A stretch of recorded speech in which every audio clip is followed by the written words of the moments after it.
নিজেদের পঙ্গুত্ব ও অন্ধত্বের জন্য শেখ হাসিনাকে দায়ী করে ট্রাইব্যুনালে সাক্ষ্য দিয়েছেন আরও দুই সাক্ষী।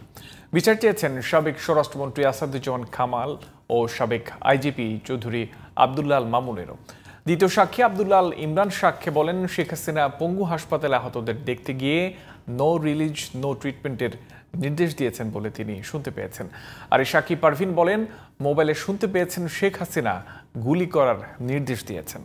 বিচারপতি গোলাম মর্তুজা মজুমদারের নেতৃত্বাধীন আন্তর্জাতিক অপরাধ ট্রাইব্যুনাল একে চলে দ্বিতীয় দিনের সাক্ষ্য গ্রহণ। সাইদুল ইসলামের রিপোর্ট। শেখ হাসিনা সহ ৩ আসামির বিরুদ্ধে দ্বিতীয় সাক্ষী আব্দুল্লাহ আল ইমরান জানান, আন্দোলন চলাকালে ১৯ জুলাই বিজয়নগরে গুলিবিদ্ধ হন তিনি।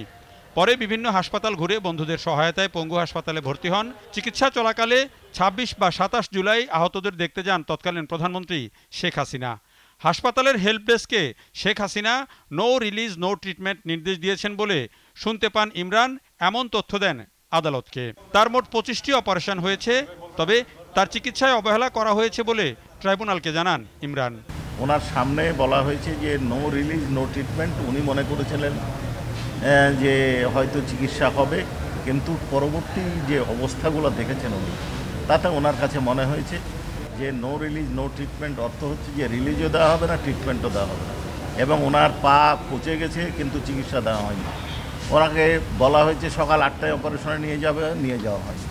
আরও বিভিন্ন অনিয়ম, ক্যাবিন দেওয়া হয়নি, দুর্গন্ধে মানুষ থাকতে পারছিল না, সেইখানে তাদেরকে সহায়তা করার মতো লোক ছিল না।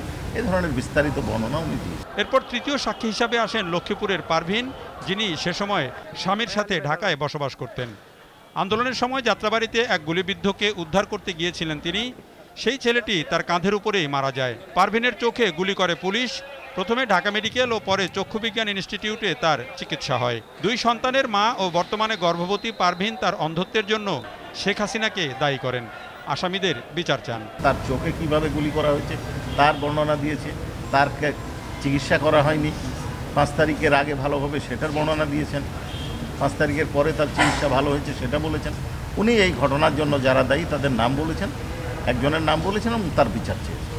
এই সাক্ষীরা তাদের সাক্ষ্যে এই ঘটনার জন্য কোনো এই স্থানে শেখ হাসিনা, আসাদুজ্জামান খান কামাল, চৌধুরী আব্দুল্লাহ আল মামুন, ওবায়দুল কাদের এবং শামীম ওসমানকে দায়ী করেছেন কেউ কেউ, আবার কেউ 2-1জনকে বাদ দিয়েছেন। তো সকলেই 3জনই শেখ হাসিনাকে দায়ী করেছেন।